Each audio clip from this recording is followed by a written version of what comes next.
Assalamu alaikum. My name is Dr. Aisha Saif. Today I'm going to discuss the talk station about the course of the facial artery. So the facial artery is a very important structure in the face, and it is important to keep in consideration whenever we are performing any procedure.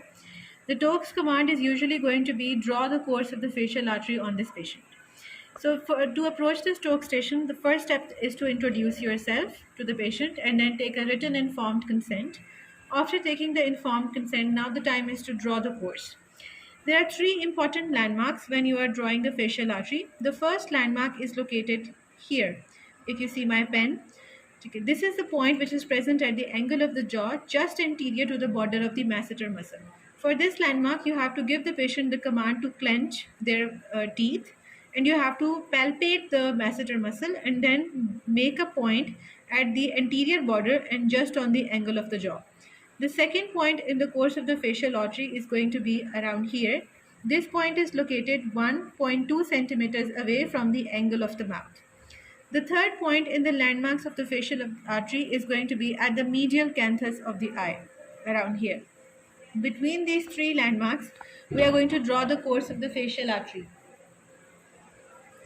So between the first and the second landmark, the course of the facial artery is very tortuous. This tortuous course allows us to move the muscles of expression and mastication without stretching the artery. At this point, the facial artery is also giving some other branches such as the inferior labial artery, the superior labial artery, and the columellar artery.